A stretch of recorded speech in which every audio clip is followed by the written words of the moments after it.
রিমা খারলান কিন্তু কোনো জায়গায় কিন্তু প্রচার করেনি। ওনার বিভিন্ন জায়গায় আমরা বিভিন্ন ফাউন্ডেশন বিভিন্ন জায়গায় আমরা দিয়ে গেছি।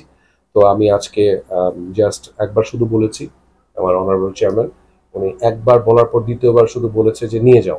আজকে আসলে আমরা যে উদ্যোগ নিয়ে আসলে এইটা করেছি, দেশ তো সুন্দর করে একটা একটা রিফর্ম হয়েছে।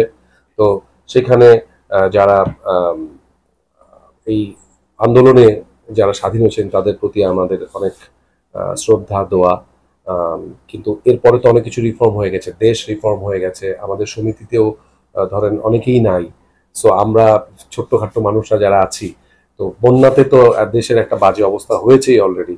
তো গত পরশুদিন আমরা কিন্তু একটা বুথ ওপেনিং করেছি এবং এর মধ্যে কিন্তু প্রচুর মানুষ, এমন সময় ছিল যারা শিল্পী সমিতির সাধারণ যারা ভোটার ছিলেন, যারা আমাদের কাছে অনুদান নেওয়ার জন্য আসতো, তারাও কিন্তু পার্টিসিপেট করেছেন, এখানে টাকা পয়সা দিয়েছেন, তাই না?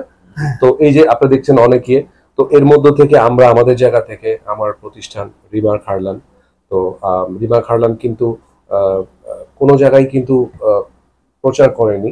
ওনার বিভিন্ন জায়গায় আমরা বিভিন্ন ফাউন্ডেশন বিভিন্ন জায়গায় আমরা দিয়ে গেছি। তো আমি আজকে জাস্ট একবার শুধু বলেছি, আমার অনারেবল চেয়ারম্যান উনি একবার বলার পর দ্বিতীয়বার শুধু বলেছে যে নিয়ে যাও।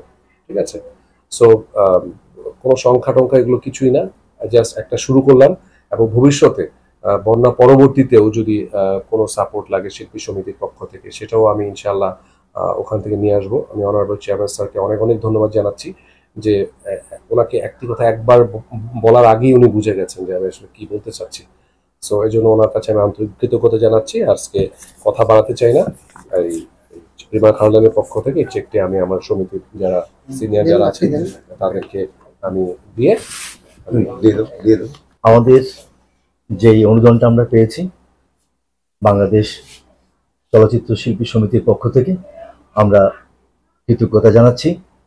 আমরা আরো তার কাছে আমাদের আবেদন থাকবে, আমাদের ভবিষ্যতে অনেক আমাদের কার্যক্রম আছে, তিনি যেন আমাদের পাশে সহযোগিতার হাত নিয়ে আমাদের সাথে থাকেন, তাহলে আমরা আরো অনেক দূরে এগিয়ে যেতে পারবো। ওনার কাছে আমাদের এই কামনাটা রইল।